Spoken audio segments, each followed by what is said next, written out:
Identity stuff, sometimes I feel a bit confused. Like, I don't really see a group of people. I don't arrive at an airport and I'm like, I'm home, and people look at me like, oh yeah, she's one of us. Like, no one looks at me that way. I'm always other. I could feel a very clear line drawn between me and everyone else. Well, actually, you made a video before in my early video. Yeah. So I'm very happy to invite Mia again to my channel. Before we start, can you introduce yourself to the audience first? Okay. I'm half Taiwanese, half Austrian, and I spent my childhood in Europe, and I've just moved to Taiwan pretty recently, and I'm working and living here right now. And I ran into Jay and Cindy a couple of months ago.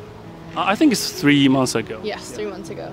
Yeah. And I was just on a lunch break, so that was a coincidence, but today we actually wanted to hang out again, and I'm very happy that you invited me back, because yeah, it was just good to talk to you guys. You asked some really insightful questions, and I went down the rabbit hole of watching all of your videos too. So it's pretty inspiring. Appreciate that. Yeah. Okay. Because last time we have talked about a little bit about your background. So what it's like being half Taiwanese, born and raised in Austria. I think growing up in Europe, I was extra aware of my Asianness. Like, I felt like I was the Asian person. Yeah. So if people who didn't know me wanted to talk about me, they'd just be like, oh, the tall Asian. Like, that was my one thing that people knew me by, that, you know, she's Asian.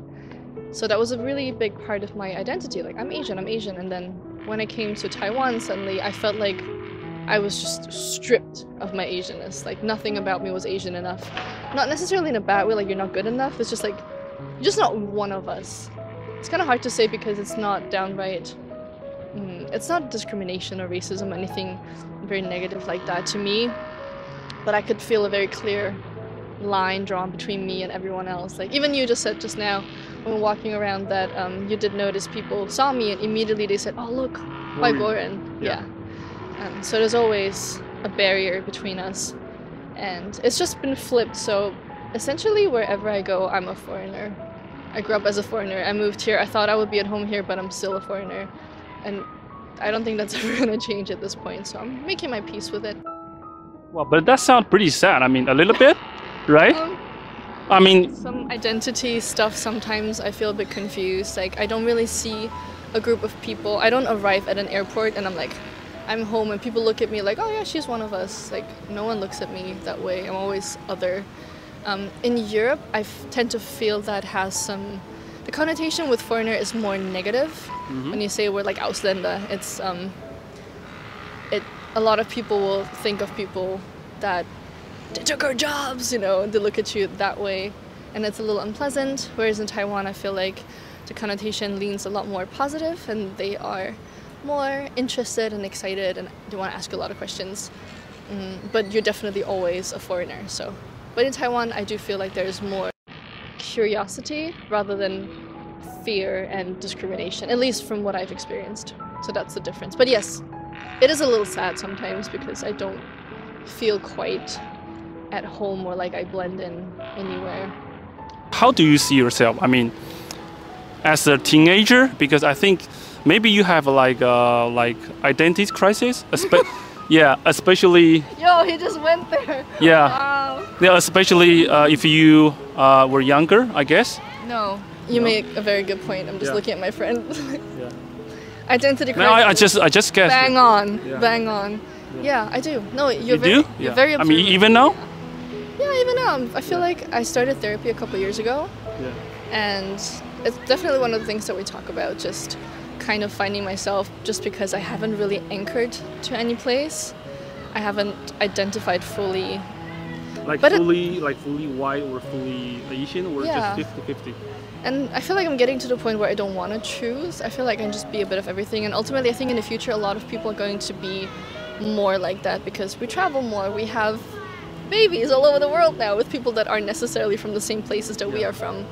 And so I think there will be more and more mixed people, and the whole identity thing, I don't think we have to be so 卡住 in just one. I think we can just, like him, you know, just roam around and take bits and pieces of everything you like. I think I'm getting more to the point of where I look at both cultures, try to find like an outside perspective and take the parts that I like and kind of create my own like unique one? Or like yeah.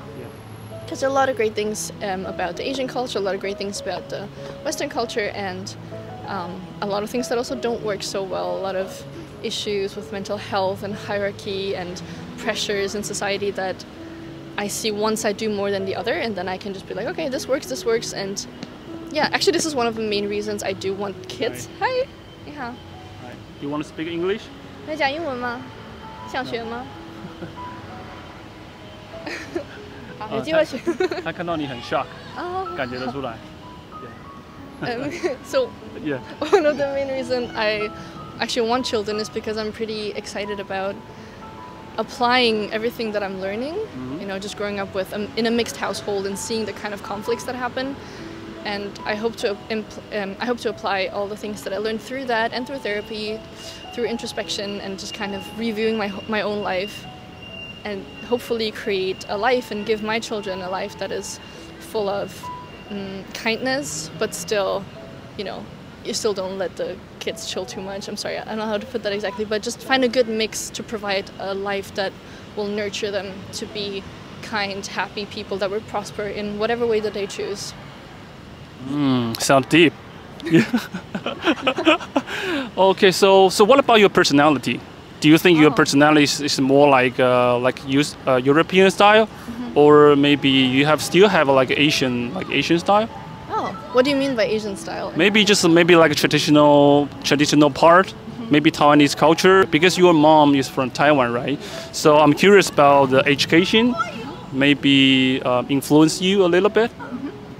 Okay, great question. I think I go through phases and eras in general. Like, I had a more crazy goth era when I was younger, and now I'm more like a grown-up, wholesome, chill, baoso area. Sorry, I meant era. You mean in Taiwan? Yes, yeah. But in terms of personality, I feel like there's so many parts that all of us have with regards to personality.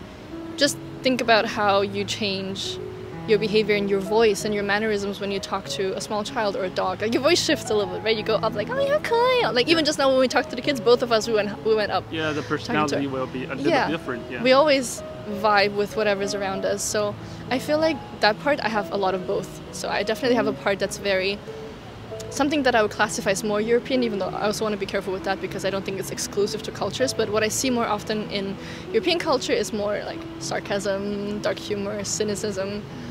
That's like my coping mechanism is humor. So I find that a lot of my jokes don't land in Taiwan because people get like, why would you say that? Like, oh no, it's just a joke. Like, maybe just cultural differences, I guess. Yeah. So that I find more prevalent in Europe. So that's that side, and then I have a very, bright, lively side of me that's more bubbly, and I feel like that might be more Asian. Like, typically people would consider that more Asian, but I definitely go back and forth, and I notice, and my friends tell me that I change. My voice changes depending on who I'm talking to, and like, I find that I adapt, but they're all true.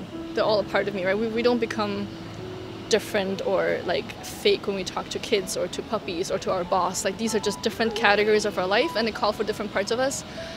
But I don't want to reduce myself anymore to just one thing. I just want to make space for all of them. And actually, I was thinking, sorry, this is random, but I was thinking about Harry Potter. Harry Potter?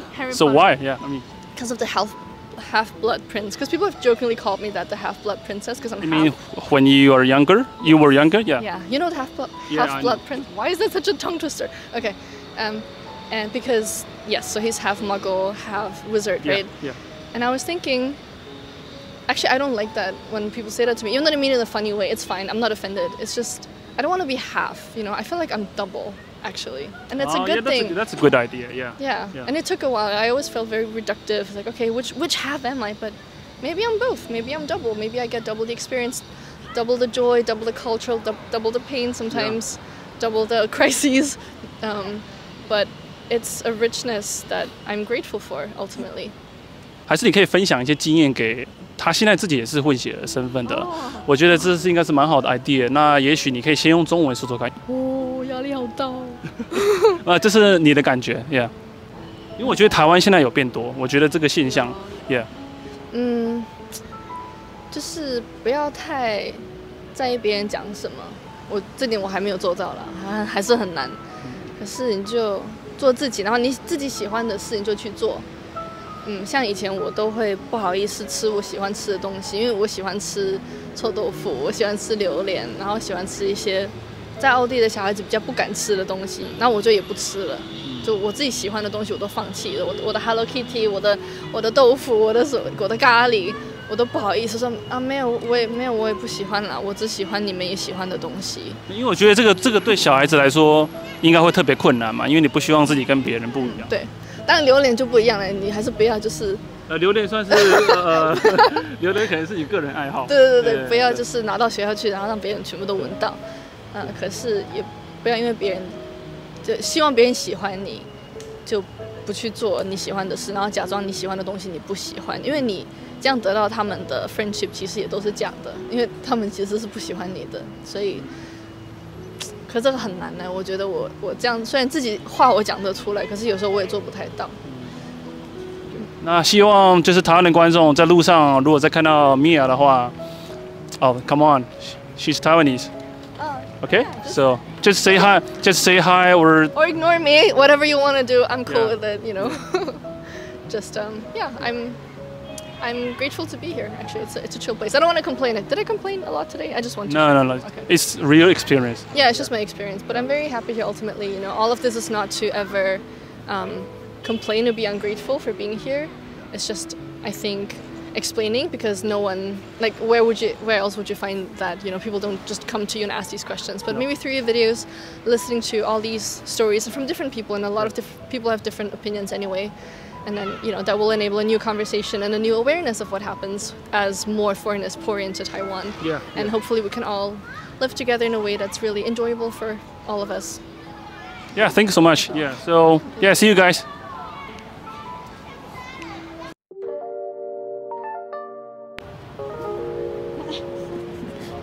Hello. 等一下哦。确实有点紧张。有点紧张，我都觉得紧张，但就没有街访，可以了哈。OK， 喜欢这个优质的创作者，就赶快去 follow 他哦！你有发现其他最具爆红潜力的影片吗？赶快投稿给达人秀吧！点击下方观看更多有趣内容。